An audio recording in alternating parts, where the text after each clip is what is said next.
and go without. He tried to go without, and now he's paying for it very, very dearly. Yes, also the timing is definitely good on Sweet's point of view. I think the reason why he hit right now and completely demolished all the burrows is, as far as aside from the TP thing with Shout not having a TP, is now's the time he's going to be breaking low upkeep, no upkeep to low upkeep, and he's going to start getting his destroyers out. And once you have your destroyers out, that's when you really want to fight. Right, and that's also you want to wait until you have until you're about to get destroyers, and that's when you want to break over 50 supply, not before that, because that way, for one thing, when you're chain morphing, you jump from like 50 supply to like 60 or 65 very quickly, instead of just kind of creeping over it and losing a bunch of gold in the process. One of the things... Oh, you go ahead. Sorry about that.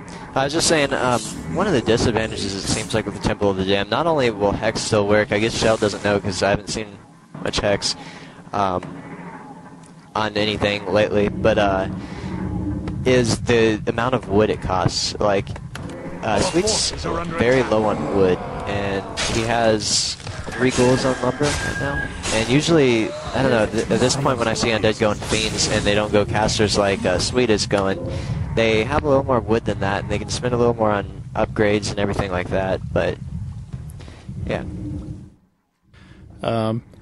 It's going to work out pretty good, though, because one of the deals when you're trying to fight wyverns with fiends is that you get into some trouble because chain lightning, and if there's a Tauren chieftain around, Stomp or Shockwave end up really kind of knocking about half the life on off of the fiends, and once that happens, they die very, very, very quickly to wyverns.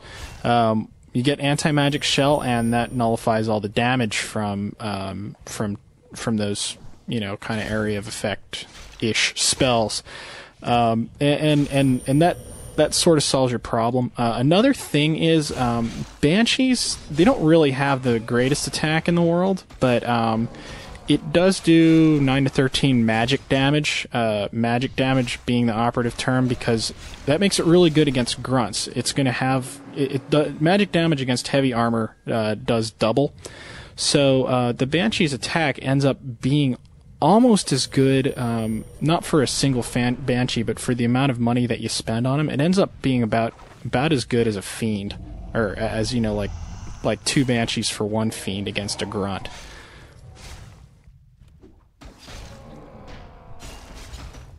Yeah, just a little lower in HP, but yeah, that's a very good way to put it, though. Also, too, with the curse and everything, the mass damage reduction.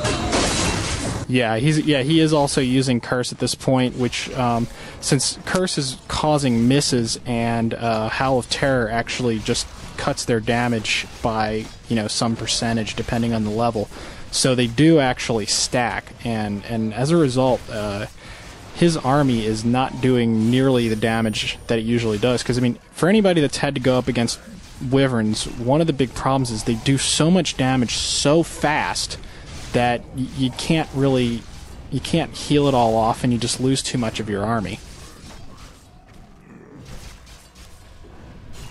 Yeah, and at this point of the game, it's pretty much safe to say it's over. Even though he still has his expo up and everything, but... But his Zhao's army just got trashed, and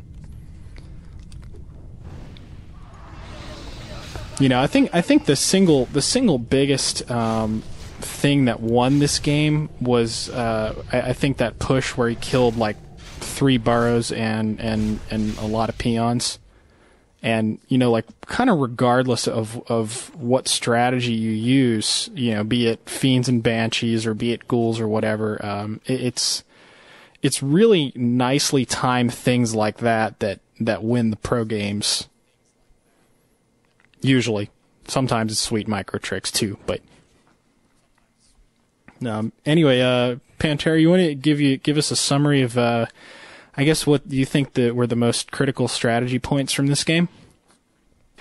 Just mainly the timing. It is definitely key, especially close spawns. Just positioning to on that map with fiends, definitely you want to find yourself a very good choke point to fight at. And what I mean by choke point is like a narrow spot in the map where he can not get to much of your army, but since you have ranged, you can get to like almost every section of his army. So you can start focus firing, and he's just like focus firing with melee, and like a lot of his melee units aren't even hitting because they're like behind other units.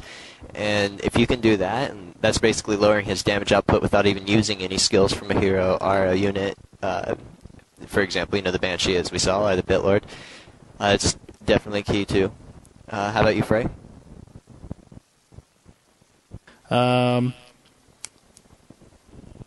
Luckily, we can record this part or edit things out of it.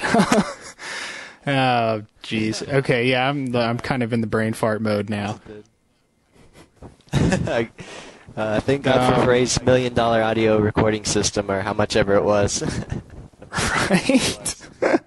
Okay, here's one of the things that I think we didn't mention at all is the fact that when you're going fiends with a close spawn on somewhere like Turtle Rock, you usually want to go to 26 supply. In other words, 4 fiends before you tech. Usually you're going to tech after 3 fiends, but just be aware of the fact that you do need to build a slightly bigger army than you're used to whenever you're in that close spawn situation, because you're going to be fighting a lot more often.